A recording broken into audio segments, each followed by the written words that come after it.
Bulijjo kyangu nnyo okujjanjaba omuntu singa obulwadde buba buzuuliddwa mangu. Kyokka emirundi mingi kino kifuuka ekizibu naddala ng'omusawo atuukiddwako tamanyi kyakukola.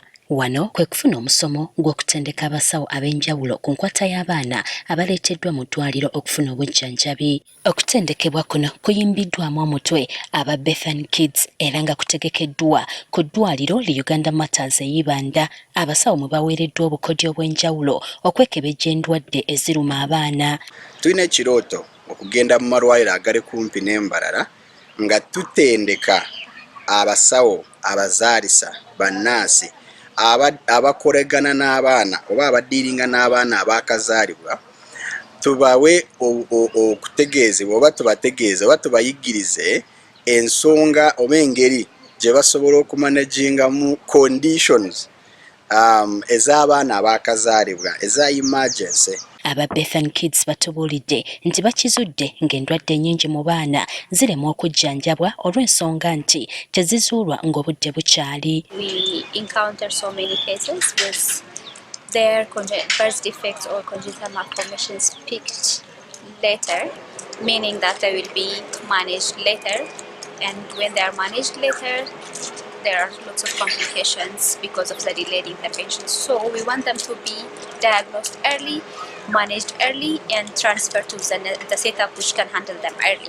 N'okumanya obubonero bw'ekirwadde nakyo kisobolera ddala okumanya wa we balina okutandikira okubujjanjaba. We also want to equip them with the skill and the knowledge to give the first aid, appropriate first aid.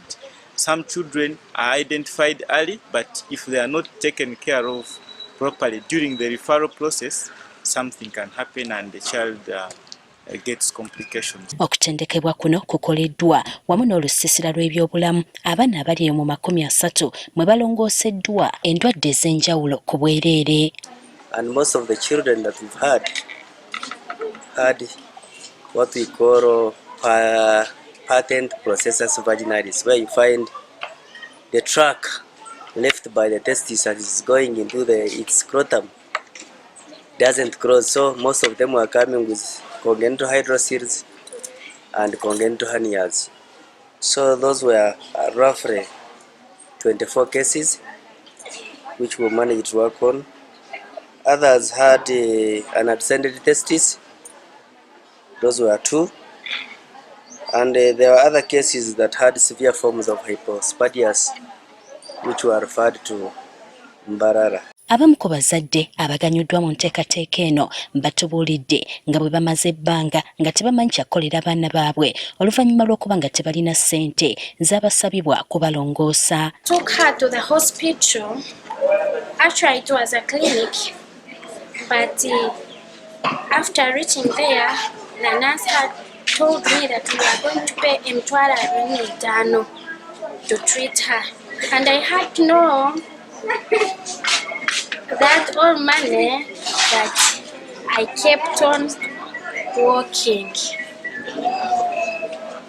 Wherever I take her, they would ask me a lot of money.